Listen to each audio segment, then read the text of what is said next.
En el marco del Día Mundial de la Salud Sexual, estamos con la doctora Estela Gadi, una especialista de la temática aquí en Saladillo, que nos va a hablar, bueno, de algunos, en el marco de la concientización sobre salud sexual. ¿Qué nos puedes contar? Bueno, sí, o sea, yo trabajo mucho el tema y me interesa, no es que sea especialista específicamente, pero bueno, una de las cosas que trabajamos y hace mucho tiempo es el tema de difundir lo que significa salud sexual, que es poder disfrutar de la sexualidad cada ser humano. Sin ningún prejuicio, sin que nadie lo juzgue, pudiendo tener en cuenta sus deseos y sus placeres, respetando siempre los derechos del otro y sus propios derechos. Porque una de las cosas que se trabaja hace mucho tiempo en salud sexual es la difusión de los derechos sexuales y reproductivos. Bien, y en respecto a las enfermedades de transmisión sexual, ¿cuál es la realidad hoy que atraviesa Saladillo? La realidad de ello es similar a la de la provincia, del país y en realidad en todo el mundo, como se ha perdido un poco el miedo que hubo cuando apareció el SIDA, y también las generaciones nuevas no lo conocen prácticamente porque se ha disminuido la campaña en su prevención, eh, y el SIDA se transformó en una enfermedad crónica que se trata. Entonces se han bajado un poco las defensas en cuanto a la protección de las ITS. O sea, los gobiernos en general han dejado de hacer campaña para prevención y para concientización, y las personas han dejado de cuidarse un poco, no se tiene en cuenta el preservativo, que es la única manera de evitar enfermedades cuando uno tiene relaciones sexuales. ¿Cómo, cómo puede el Estado generar políticas públicas para decir, bueno, estamos presentes en lo que es la concientización y la prevención de las enfermedades? Y en general lo que se trabaja y se hace a través del programa de salud sexual, se trabaja mucho bueno, en la parte de educación a través de la ESI, que es la Ley de Educación Sexual Integral, que se debe dar de educación sexual desde el jardín de infante a todos los estudiantes. Esa ley está muy buena, sirve para prevención y promoción, no solo de las enfermedades, sino lo que planteo de los derechos sexuales y de que nadie violente a nadie y que uno tampoco se deje violentar. Eso es muy importante y se trabaja mucho en eso, y eso es una de las principales maneras, a mi entender, de promover la salud sexual, trabajando la ESI. Después están las instituciones de salud, que tenemos, que puede ser en la atención individual, en cada consultorio, y si no también hay campañas, no sé si ustedes ven que hay afiches pegados, informando a la comunidad sobre los derechos sexuales, de anticonceptivos, para prevenir ITS, se reparten preservativos gratuitos en todos los centros de salud y hospitales del país. Eh, Hay campañas, lo que pasa que por ahí no son constantes tal vez, y el prevenir las ITS o como cualquier otra conducta no saludable es muy difícil porque no depende solamente de la información, sino que es cambiar conductas de las personas, los seres humanos. Y las conductas son complejas, dependen de muchas cosas, entonces no es sencillo. ¿Cuáles son puntualmente las ITS? ITS hay varias. La más conocida es el VIH-Sida, es la más conocida, pero no es la más frecuente.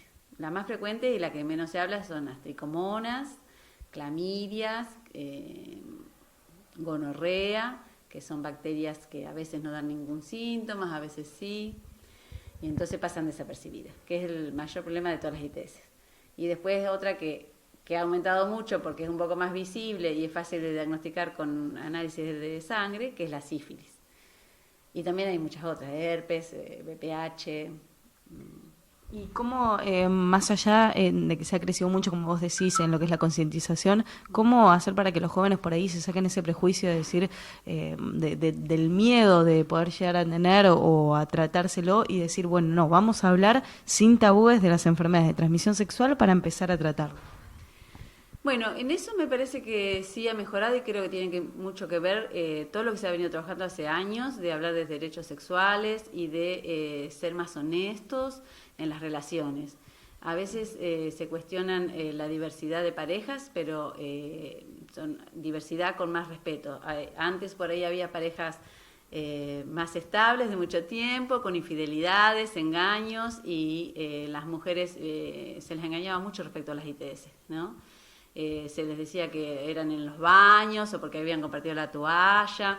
Bueno, todo eso se está dejando de lado, está cambiando, y eso está bueno. Vienen muchas veces las parejas, los chicos jóvenes vienen los dos juntos, se dicen que tienen la ITS, se conversa y no se miente, no se engaña. Estamos tratando, está cambiando, está mejorando, creo yo, eso. Y las mujeres tienen que aprender y saben que no se contagian en los baños, que son mentiras que se le han dicho durante siglos a las mujeres.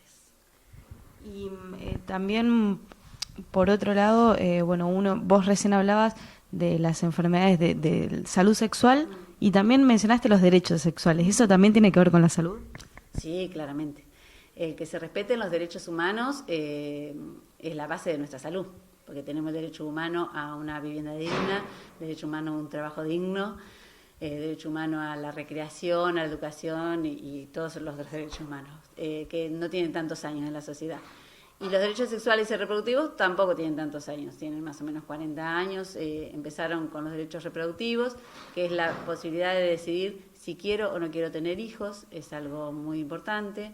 Hay mucha gente que todavía no lo puede elegir y hay muchos países donde todavía no se lo permiten.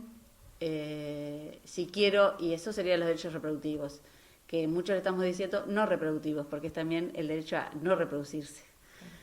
Y para eso tengo que tener acceso a los métodos anticonceptivos, tengo que tener información, tengo que tener métodos anticonceptivos gratuitos, porque los estados tienen que garantizar el acceso a estos derechos sexuales y reproductivos. ¿Alcanza con tener el acceso? Es decir, ¿alcanza con decir, en el hospital dan preservativos gratis? ¿Con eso alcanza?